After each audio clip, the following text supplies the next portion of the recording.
मित्रों नमस्कार। जनमत हरियाणा में आपका स्वागत है। मैं हूं आपका साथी कमलकांत। साथियों, आज एक बड़ी धमाकेदार खबर आई है और धमाकेदार खबर ये है कि हिंडनबर्ग रिसर्च नाम आपने सुना होगा। और क्या काम करती है ये, कैसे हिंदुस्तान को हिला देती है, ये अगर आपको जानकारी में नहीं है तो मैं आपकी जानकारी इस बारे में रिफ़्रेश कर दूंगा। अभी हिंडनबर्ग रिसर्च एक कंपनी है, वो उसने थोड़े दिन पहले एक रिपोर्ट जारी की थी। उसका काम क्या है वो भी सुन लीजिए। हिंडनबर्ग रिसर्च एक शॉर्ट सेलर है। शेयर मार्केट में शॉर्ट सेलर होते हैं वो जो डेली ट्रेडिंग करते हैं या कुछ समय के लिए ट्रेडिंग करते हैं। वो क्या करते हैं कि अपनी रिसर्च करते हैं, ऐसी कंपनियों की रिसर्च करते हैं जो कंपनियां कुछ गड़बड़ हो, उनको लगता है कि इनमें कुछ गड़बड़ है, उनमें कुछ गड़बड़ है तो उस कंपनी के बारे में वो रिसर्च करके और उसके वीक पॉइंट्स निकाल लेते हैं। वीक पॉइंट्स निकाल के और वो पब्लिक के सामने रख देती हैं। जैसे ही किसी कंपनी का वीक पॉइंट आता है तो उसके शेयर नीचे गिर जाते हैं। शेयर मार्केट में एक चीज़ और भी होती है, वो चीज़ होती है शॉर्ट सेलिंग। शॉर्ट सेलिंग क्या होती है कि अभी मैंने शेयर लिए नहीं हैं लेकिन मैं शेयरों को बेच सकता हूँ। ठीक है, मान लीजिए मैंने टाटा के 100 शेयर बेच दिए, मेरे पास है नहीं। उसकी एक डेट होती है 1 हफ्ते के लगभग, और उस हफ्ते के अंदर अंदर मुझे उसको जो है या तो शेयर लेके देने होते हैं उस कंपनी को जो मैंने लिए हैं। तो इसको कहते हैं शॉर्ट सेलिंग। ये एक जस्टिफाइड लीगल तरीका है शेयर मार्केट में ट्रेडिंग करने का।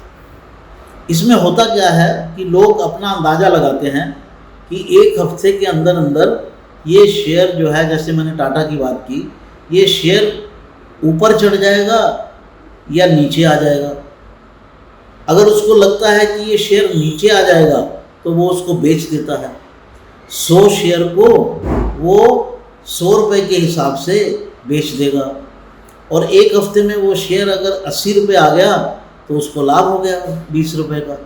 उसने 80 रुपये में ख़रीदा और दे दिया उसको। और अगर उसको लगता है कि वो शेयर जो है 1 हफ्ते में चढ़ जाएगा तो आज की डेट में 100 रुपये में ख़रीद लेगा, और 1 हफ्ते के बाद उसका प्राइस अगर 120 रुपये हो गया तो वो 100 रुपये उसको जो उसने बेचा हुआ है 100 रुपये का, उसके 120 रुपये मिल गए, तो 20 रुपये का उधर भी लाभ हो गया। तो ये डिपेंड करता है इंडिविजुअल के ऊपर कि वो ख़रीदता है या बेचता है। एडवांस में वो उसकी सेलिंग करता है या एडवांस में वो उसको ख़रीदता है, और फिर 1 हफ्ते बाद देखता है कि उसका ट्रेंड क्या है। इसमें नुकसान और नफ़ा दोनों होने के चांसेस रहते हैं। ये एक्सपर्ट का काम होता है।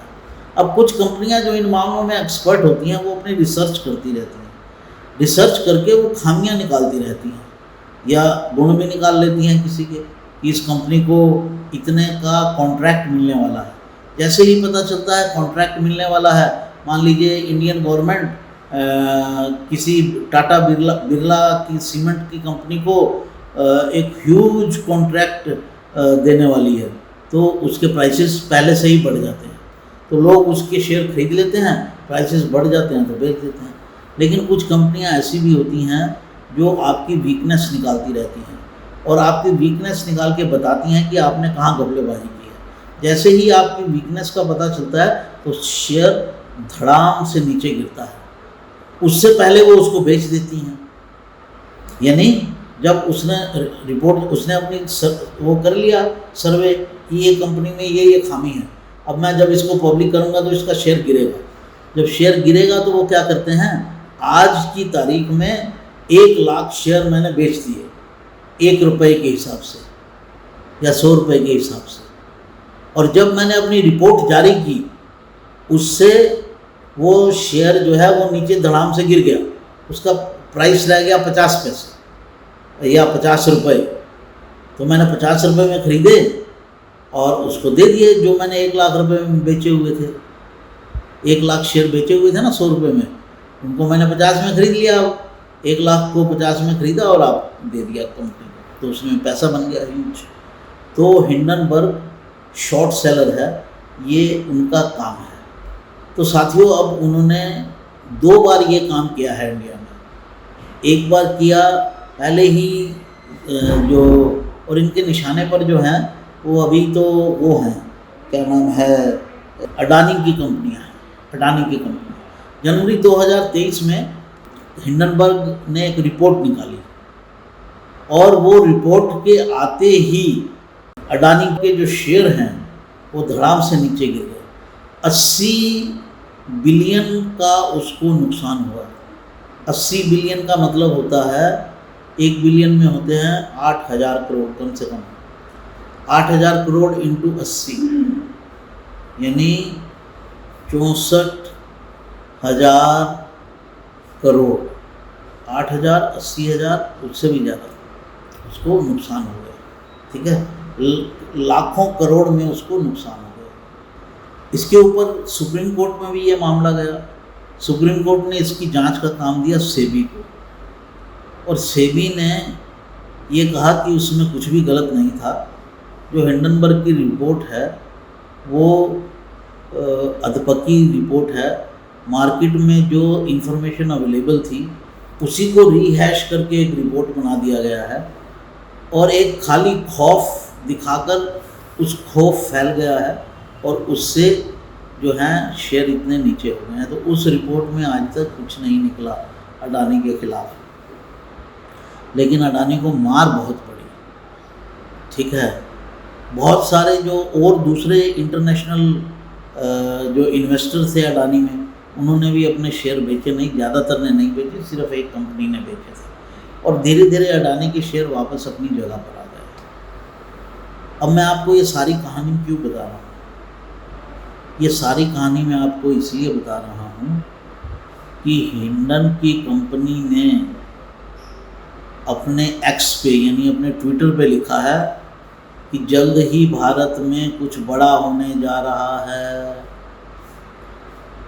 और ये बड़ा क्या हो सकता है, क्योंकि हिंडन रिसर्च का काम तो फाइनेंशियल मैटर्स में ही है। यानी किसी बड़ी कंपनी, वो अडानी भी हो सकती है, अंबानी भी हो सकती है, कोई और बड़ी कंपनी भी हो सकती है, उनकी खामी को निकालेगी और पब्लिक में सर्कुलेट कर देगी, और सर्कुलेट करते ही उसके रेट फिर धड़ाम से नीचे आएंगे। और इनके सिर्फ रेट ही धड़ाम से नीचे नहीं आते हैं, इसका पॉलिटिकल असर भी पड़ता है।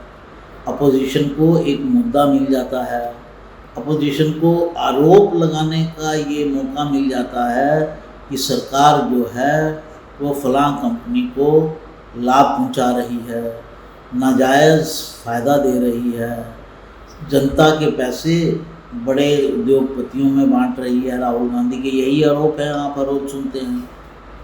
अब सरकार अपनी सफाई देती फिरे, हालांकि आज तक सरकार पर इन चीज़ों का कोई दाग आया नहीं है। इस सरकार की वजह से ये हुआ।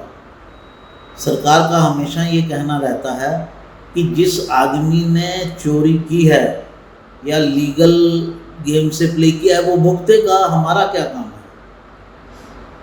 हमको कुछ नहीं करना है। अगर अडानी ने कुछ गड़बड़ किया है तो अडानी भुगतेगा। इसी तरह से कोटक महिंद्रा बैंक के बारे में भी एक रिपोर्ट आई थी पहले।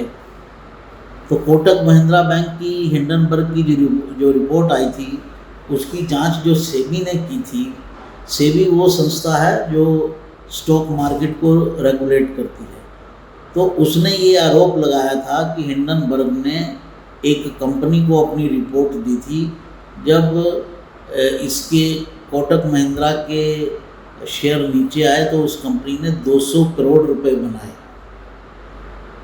तो इस तरह से पैसे बनते हैं। तो अब इस कंपनी ने एक बार फिर धमकी दी है।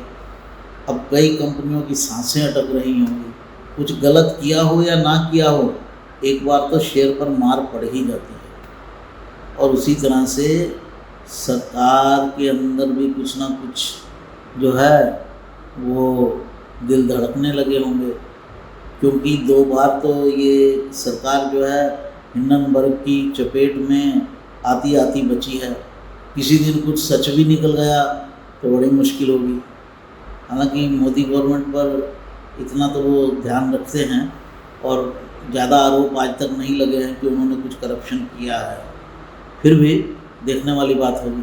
तो साथियों, ये धमाका हिंडनबर्ग ने छोड़ दिया है कि कुछ बड़ा होने वाला है। अब ये गाज किस पर गिरेगी, ये देखने वाली बात होगी। साथियों, अंक पसंद आया हो, मैं आपको अपनी बात समझा पाया हूँ तो लाइक कीजिएगा, सब्सक्राइब ज़रूर कीजिएगा। हम लोग आगे बढ़ते हैं, हमारा उत्साह भी बढ़ता है। आपका बहुत बहुत धन्यवाद। नमस्कार। हरियाणा की हर राजनीतिक खबर के विश्लेषण के लिए हमारे चैनल जनमत हरियाणा को लाइक, शेयर और सब्सक्राइब करना ना भूलें। साथ ही बेल आइकन को भी प्रेस कर लें ताकि हर वीडियो की अपडेट आप तक पहुंचती रहे।